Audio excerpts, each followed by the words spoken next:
Hello, everybody. Welcome to the next in the Apex interview series. I'm Tim Britton, your head of community. It's an absolute pleasure to have your company again. If you are just stumbling across us, the Apex Everest Challenge is an opportunity for you to scale the cumulative height of Mount Everest up the Helvellyn Peak in the Lake District. 9.2 times is the total summits that you're going to have to complete. But this is our deep dive interview series, and this is where we get to meet some of the participants, some of the people that are taking part in the challenge, and just kind of find out a little bit more about them, find out why they're doing the challenge, a little bit about their training, and basically just bring the community a bit closer together, because we want this to be a really fun, enjoyable event. We want people to kind of recognize a few faces when they're maybe struggling in the middle of the night and go, oh, great, how did you feel? How are you doing? And this is why we're bringing everyone together. So today I'm really pleased. I'm actually going to bring a husband and wife team in. I've got Ross and Abby Gladwin who are going to be joining me in the studio today. So without further ado, let's bring them in and welcome. Good morning, Ross and Abby. How are you both? Morning. Good. How are you? Yeah, I'm really well, really good. Well, I was going to say that I was feeling a little bit tired after my day yesterday because I had to get up at like 4 a.m, drive to go to work, and then had to come back, and then had a bit of a busy night doing some stuff for Apex. But I feel like I can't really say that to you two, because I can't even imagine what your daily lives would be like and how busy you both must be. But we're going to come into all of that in a second. So, but I suppose the first thing is, could you kind of tell us a little bit about yourselves and about kind of how you've both kind of come to whatever element of fitness you have at the moment, whether it's been that you've always been gym trainers, whether it's something you've studied in, or how have you kind of come into the world of fitness to start with? Do you want to go first? No, you can. I've kind of always loved sport. It is my passion, sport. I'm a huge football fan, a huge boxing fan, and I studied martial arts from 4 years old, and I was really fortunate that I had a talent for martial arts, and by the time I was 16, I was representing Great Britain as a martial artist, and I got to travel all over the world. I fought on 4 different continents, and that kind of, I suppose, ended in me being 2-time world kickboxing champion, which is a really, really proud moment of mine. And that was 10 years ago. Now I'm 38 now, and I retired when I was, nearly 10 years ago. So July this year is the last time I won the World Championships in America. And I wanted to do something else. And I have been really lucky. I've been surrounded by a lot of elite athletes in my life. And Abby's more stubborn than any of them. So I kind of wanted a challenge that me and her could do together. And she's a little bit like a Duracell bunny. She just keeps going and going and going and going. So I feel like, I'll be brutally honest, Tim, it was a drunk decision. It really was. Yes, I love the honesty that comes out of it in interviews. All right, so who instigated the night of drinking? Obviously me. Yeah, we were in Mallorca, weren't we, last year? We're in Mallorca, and we fancied doing something for charity, and we just stumbled across Apex on Instagram, and we signed up straight away, full of mojitos. The fear set in the next day. On the plane. Okay, right. So you're on holiday. You're full of mojitos. You stumble across the Apex and you sign. Okay, so you say you're doing this for charity. What charity are you doing it for? I'll let Abby take this one. So we're doing it for the Tiny Lives Trust and the Sky High Foundation. Okay, so tell me a little bit about those two charities then. So are they like, have you got a personal connection to those charities, or? Yes, so they're separate charities, and they both obviously involve children. The Sky High Foundation is a charity set up to support families who have had a loss of a multiple, and the Tiny Lives Trust supports families and children in hospital. So obviously with our 3 children, and we both work with children, we know a lot of families who have been supported by these charities. We have a personal connection with them as well. So I think that's all the motivation we need whilst we're training for this. Yeah, amazing. I love it when people are doing events like this for a charity, because I said this a little bit last night on the Facebook, and this is not detracting from anyone that runs a marathon. It's a tough thing. Running a marathon is a hard thing, but hiking up a mountain for 2 days non-stop is definitely worth people donating a 10 or 20 quid, or even more if you want to. So we'll try and make sure we add the links, but make sure you give Ross and Abby a follow on their socials and keep an eye out. And if you do want to donate to their charities, make sure that you do donate to those charities if it has a connection to you and to your heart. So I agree. I think it's a huge motivation to get you through. So you kind of signed up for this a little bit on a whim. So are you kind of like, do you do a lot of hiking or anything at the moment? Have you ever done any hiking before? Or yeah, so we hiked a lot. We've done Snowdon. We've pretty much done the top 20 peaks in the UK, apart from Ben Nevis, which is the one which we've never been able to do for weather. And funnily enough, we're not that far away from it in Newcastle. It's well, as close as you can be in England. But that's the kind of the one that's kind of escaped us each time. We have a really cool mountain next to us called Simonside, and it's about half the elevation of Helvellyn, and that's what we're kind of using as our training. So we went up there a couple of weekends ago, and we went up and down 4 times, which was the equivalent of 4 Helvellyns. 2 Helvellyns. 2 Helvellyns, yeah. And on the fourth ascent, this is where Abby's got a kind of stubbornness that I want to put to the test. There was a group of students behind us, and we hadn't been overtaken in the four ascents, and we stopped for a drink, and Abby looked back and saw that the students were catching, and she went, "Nah, we're not stopping." I might not be that. I absolutely love this. I love this. This is going to be interesting. I can imagine seeing Abby in the middle of the night, and you're there a little bit tired. She's like, "No, come on, we're getting up the top. We're not done." So how did you find doing those 4 ascents? Did you do them back to back? Back to back, yeah, back to back. How did you find it? So we, to be honest, I think we were all right, because a couple of weeks prior to that, we dropped our 2 oldest daughters off at school, and we did a 26-mile walk whilst they were at school with George, our youngest, in a buggy. And I actually think, honestly, Tim, that was worse because it was so much time on your feet. My feet were absolutely ruined by the end of it. Whereas what I really like about the idea about the Everest Challenge is you can segment it. So we did that. Once you've got 1 done, right, we're 1 down. Once you get 2 down, you kind of knocking them off. Whereas I felt like when we were doing the marathon walk, it was just endless walking with no kind of markers for progress. So do you think, is that the way that you guys are going to try and tackle the actual event? Do you think you're going to kind of go, right, we'll break it up into, I don't know, maybe like thirds? You're going to do 3 ascents, stop, regroup, take a pause, and then go, right, now we're going to tackle the next 3 ascents? Or are you going to try to kind of cover all 9 as fast as you can? I think our plan is to, it's a very loose plan, and this could fall flat on its face on the first day, but our plan is to do 5 on the first day, and see how we feel, and get up the next morning and know that you've already done more than you have to do from a motivation point of view. And then I have this little psychological thing where I have to tick things off. So I'm going to bring a little box of matches with 9 matches in, and every time I get to the top, I'm going to strike a match, so that I know that I'm working my way through. I love that. I think that's great. I think that's a great idea. Okay, so a couple of things. One, how many? I have seen this, so I know you've done a kind of endurance event before, because you tried the David Goggins 4:48. Yes.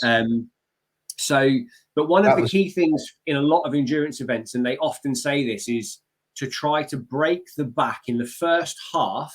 You want to try to do 60% of the work, And in the second half, you want to only have to manage 40% because it's easier when your body starts to break down. So the way that you guys seem to approach it, for a lot of ultra endurance athletes, that's exactly what they try to do. But also what you're doing with the matches is really clever, because when you start to get tired, when your mind starts to drift, you forget which ones you're on.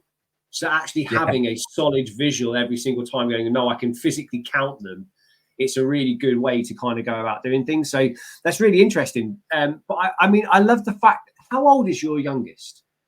He's 10 months. Brilliant. So 10 months, he's already done a marathon. Yeah. Well, he's done Love it. This is great. So well. He did. So when Abby was 8 months pregnant, he did Skidoo as well. So we went up Skidoo when Abby was 8 months pregnant. He's done quite a few now. And we had an incident where we actually thought she was going into labour up Old Man at Coniston. We didn't tell our parents this. And we had to go into a cave and sit down. And luckily it wasn't. It was just maybe. Well, that would have been quite a story. Where were you born? Well, just at Coniston. You know, that was, Old Man at Coniston was the first kind of peak I ever did when I was at university many years ago. It's a beautiful walk. I absolutely love it. Okay, so I love this story. I think this is fantastic. Okay, so that's kind of how you came in. You found out about Everest and the Apex Challenge and things. So are you both planning to, obviously we've answered this now, I suppose, but you're both planning to kind of tackle this together? You're not going to go off separately. You're going to stick at it together. No, he made me sign up for this, so he's going to have to stay with me. Yeah. Right. Okay. So I suppose I was going to kind of ask, because you guys have an incredibly busy life. I mean, you're married, you've got 3 children. So if I'm right, you've got two girls at school? Yeah. And is it a girl or a boy? I don't know if it's a girl or boy, your third. Little boy. Little boy. So 2 girls at school, a little boy that is not kind of up and really about and doing stuff quite themselves yet at 10 months old. So you've also got 2 businesses that you run.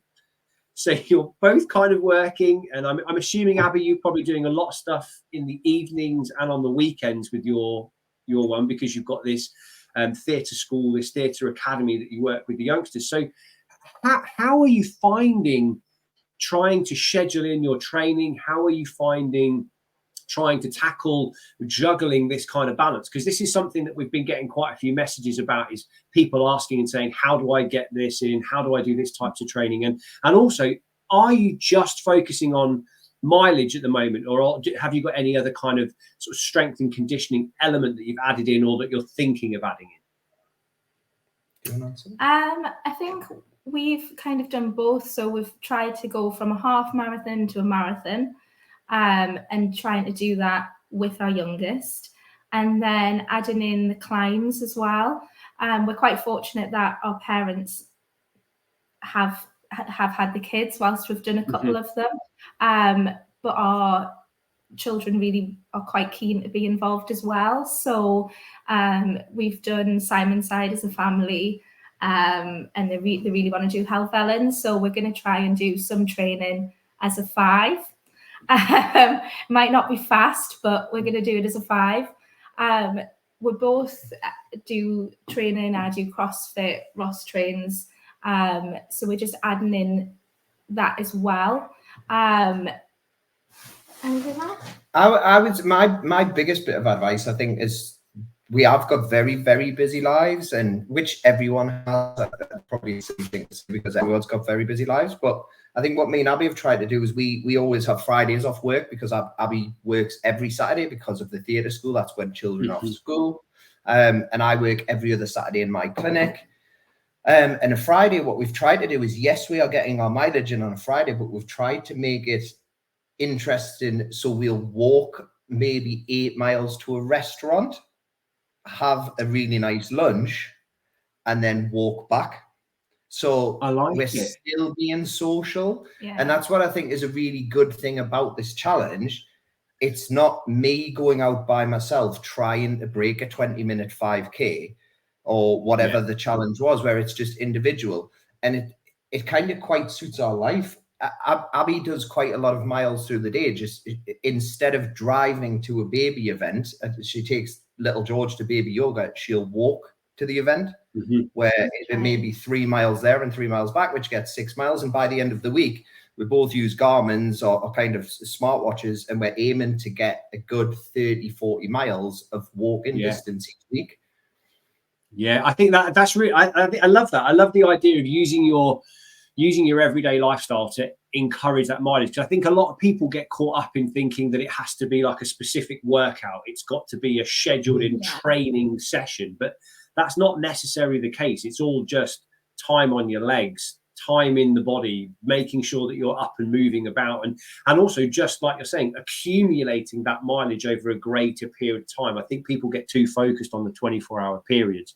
Yeah. So it's a really good way. It's a really nice way of kind of thinking about it. So I just want to quickly ask about the David Goggins 4448 that you did, because it's one of those challenges that's out there that I know a lot of people do, and it's also, in my opinion, a really good way that you can actually practice doing training for the Helvellyn that we're doing. And even if you did shorter versions of it, doing 12 miles in a day, 24 miles in a day, whatever it might be, breaking it up. How did you find that challenge? And was there any particular parts of it that you found more challenging than others?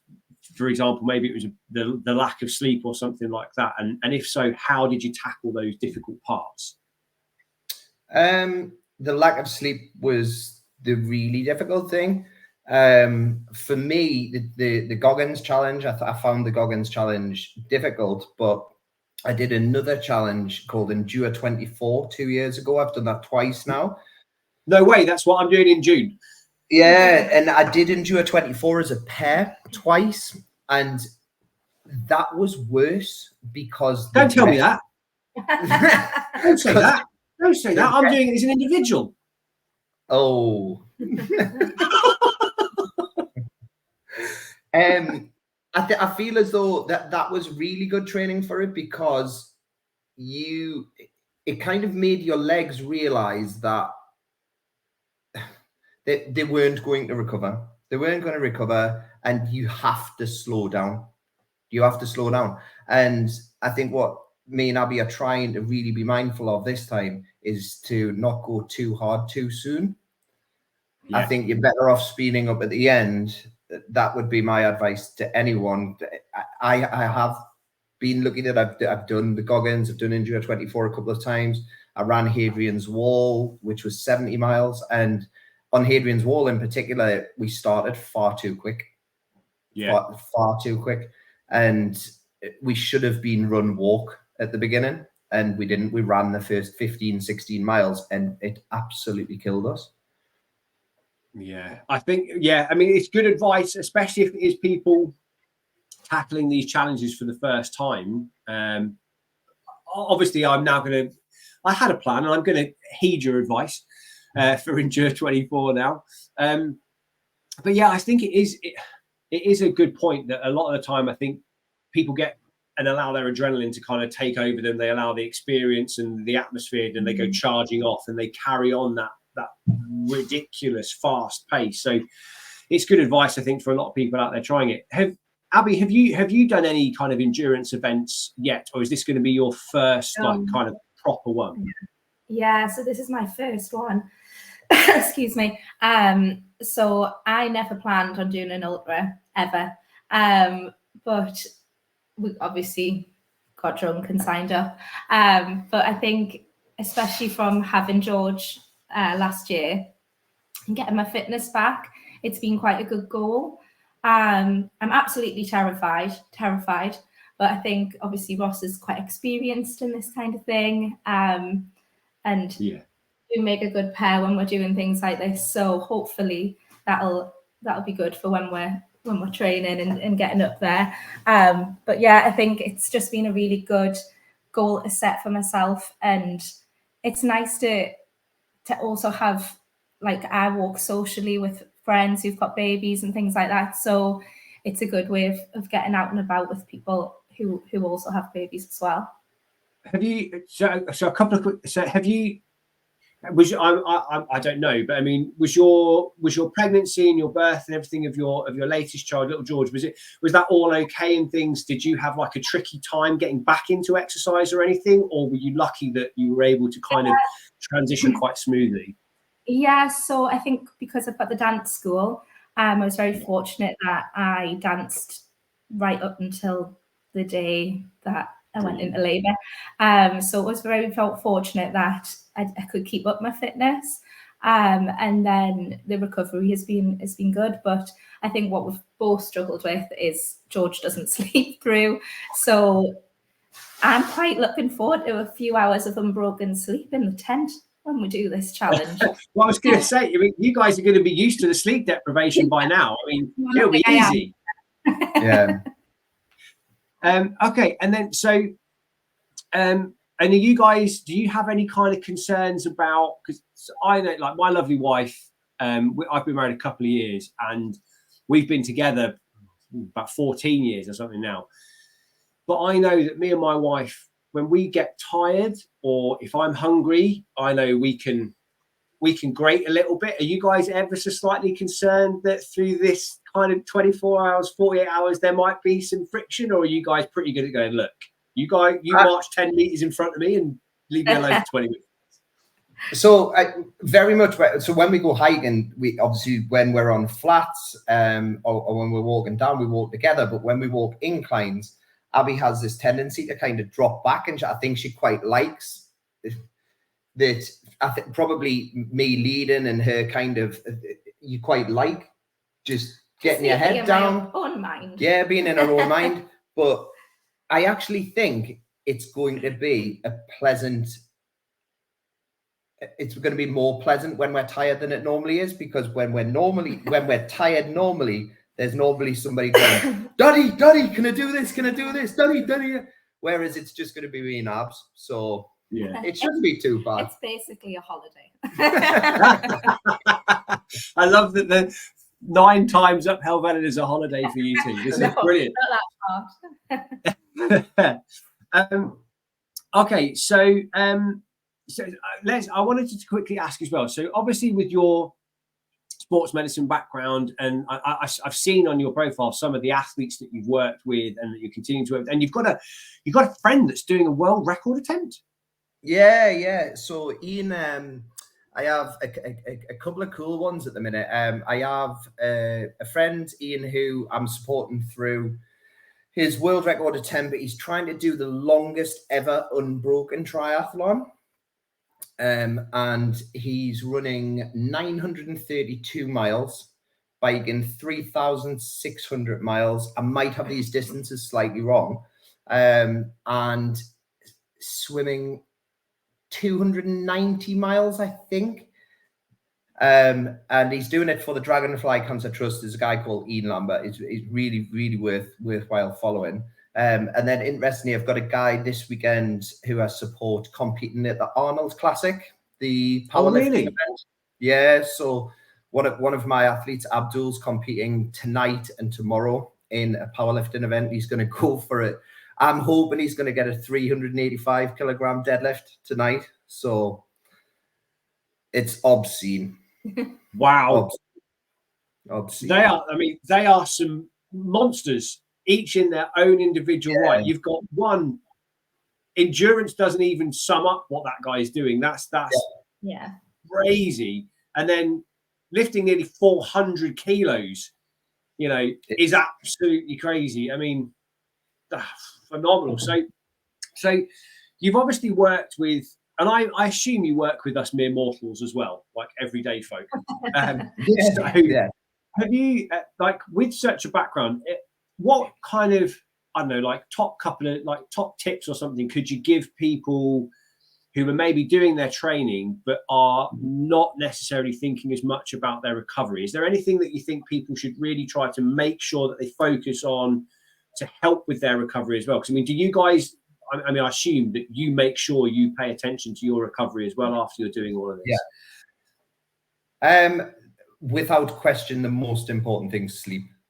That's when your body properly recovers. And if you don't sleep, It's not great, and there are a couple of things which I use with a lot of my patients, supplementing with zinc and magnesium to help with sleep at the night time.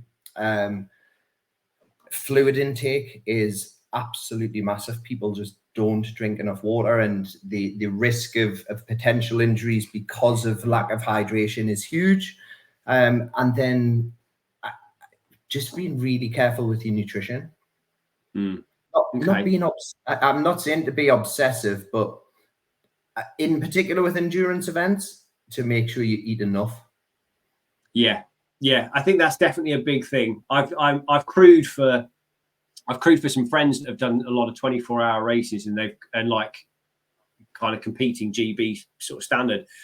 And when you see them sort of 12, 14 hours in, and you can see the bonk starting to happen because they're just going, no, I don't want to eat, I can't eat. And you can see it happening, and then you can see the body just go, well, I can't keep functioning. So definitely, really top tips there as well. So we have kind of like a couple of questions that we try to ask everyone kind of coming in towards the end of our interviews to try to find out a few things. So one of them would be, if there is anyone that's tuned in and that's watched this and they're thinking about signing up for the Apex Challenge, but they're not quite sure, what would you say to them if they were thinking about doing it?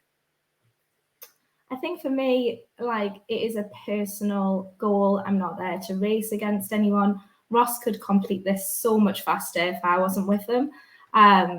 He's naturally bigger, he's naturally stronger, that kind of thing. But I think it's a personal goal for me, and as a couple that we want to complete together. So I think I've been off put in the past by thinking, oh, I've got to be really fast, and I think this is something that you can do at your own speed. So yeah, I would encourage people to give it a go and challenge themselves. I'm certainly not starting from where I was pre having a baby. I'm starting with a different fitness level and having to tackle different challenges that weren't there before, sleeplessness and training with a baby and that kind of thing. So just working around the obstacles, I would say give it a go. Yeah, brilliant.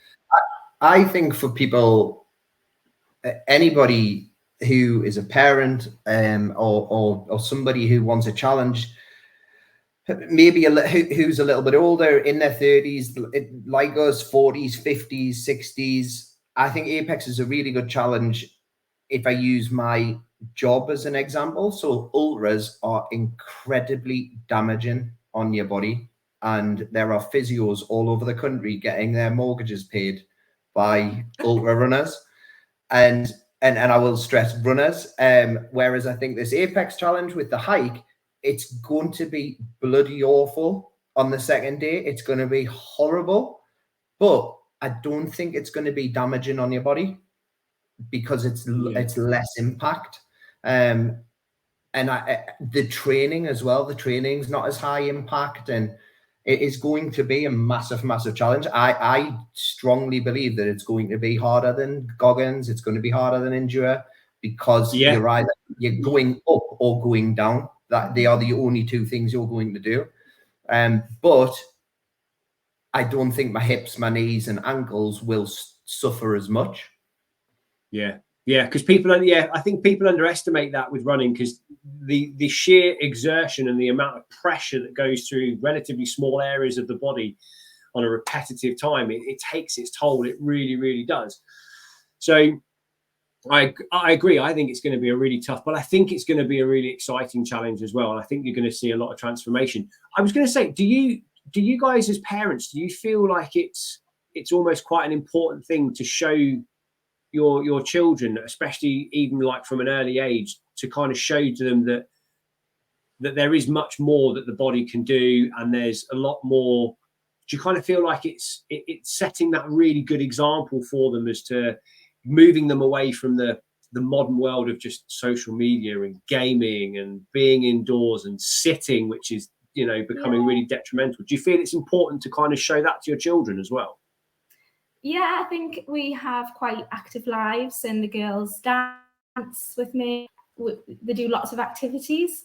So I think we're naturally kind of busy and doing things like that. But I quite like that the girls are like, yeah, you can keep up with daddy. And not just our children, but I have 300 children at the dance school kind of going to be cheering me on as well, which I'm happy about. So I think showing the kids that you can do more than just watching the TV. Yeah. But also what the girls have really enjoyed is how beautiful the hikes have been. So Simonside and Rothbury is a beautiful walk, and I'm really excited for them to do Helvellyn. Yeah. Because it's so beautiful, and seeing parts of the world, and we were climbing up in an aeroplane flew underneath us, and it blew their mind. And I just think that what an amazing thing for them to see and do at the weekend. Yeah, I totally agree. I think we are really active, and the girls are active with their dancing and gymnastics and other things. Our oldest daughter's in a skipping competition at school today at St James's Park, Newcastle's ground. And they are there. But our middle daughter, Lottie, she said a couple of weeks ago, Daddy, when are we going training for this thing? Climb. And but they like going because we'll go to Simonside and we'll take a little stove, and we get to the top and we'll cook them sausage sandwiches and have a picnic. Brilliant. And it's like you say, it's better than them sitting on their iPads. And unsurprisingly, George has started to crawl over the past 2 days. He's only been able to crawl for 2 days, and he's trying to climb the stairs. So I think there's another climber. Yeah. Maybe don't take him in a little papoose up and down the 9 times, but he might walk. Okay, so the final 2 questions that we have for you. If you could describe the Apex Challenge in one word, what would it be? We've been nervous about this question. I've been thinking all week. Challenging, inspiring. Yeah. Anything? One word's hard. One word's really hard. A logistical nightmare, but I'm gonna split it across a couple. Logistical nightmare. That's why we've got the colonel. So we part of the Apex team is we've got an ex-army colonel who is handling all the logistics of getting the event actually structured together, because it is a nightmare trying to figure out what you've got and all these bodies moving up and down. But it's going to be an awesome training for us and stuff like that. And when we can go here, and as parents with 3 kids, giving away a child-free night to go and climb something 3 or 4 times is ridiculous. Because you only get so many child-free nights in a year, and me and Abs are giving up child-free nights to go and walk up and down hills. I get it.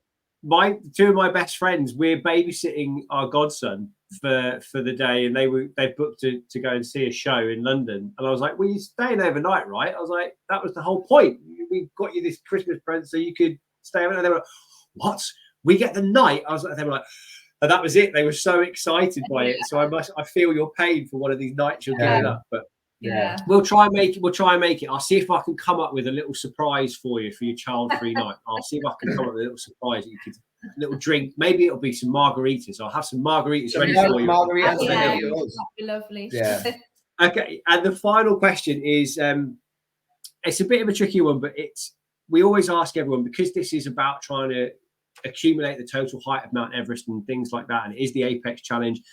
We ask everyone, what is your Everest? And it's kind of referring to the idea of everyone has these mountains that they're trying to climb, these things in their life. So what is your Everest at the moment for this challenge?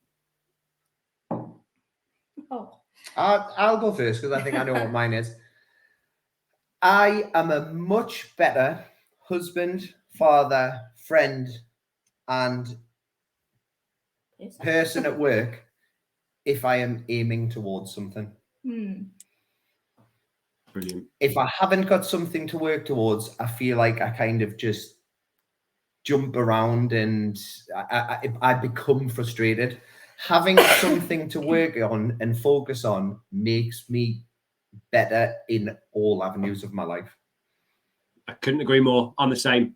I agree. I think it's definitely one of those things. Yeah, perfect. What about you, Abby? I think my Everest at the minute is probably mentally overcoming the I'm not fit enough to do this. I had a baby 10 months ago. I'm not fit enough, and overcoming that. And yeah, I might not be the fastest up and down 9.2 times, but actually, I think I'm doing it for the mums. And like, actually, it was remarkable. I had a baby and things are different, but we're going to do it, and we're going to train to do it together with the family. Listen, and I take my hat off to any lady out there that has a baby. I can't even imagine or comprehend what it is like to be pregnant, to carry that life, to then have to keep going with life. I can't imagine what it's like as parents to deal with 3 children and jobs and stuff. So I think, yeah, I think you are absolutely going to smash this. And I think it's amazing. So guys, thank you so much for taking the time to have a chat with us and with our community. It's been an absolute pleasure. I can't wait to see you up the mountain. I will get practicing on the margaritas. I promise. I'll make sure. Thank you. Thank you so much. Wow, that has been an awesome interview. It's happening. The more and more, every interview, I cannot wait to meet you guys. I cannot wait for this community to come together. It's such an exciting time. And if you want to be part of this, this is the inaugural year. So if you want to join in with the Apex Challenge, make sure you go along to the website, sign up and follow. Make sure you like all of the posts, and hopefully we'll see you up the top of Helvellyn. Take care.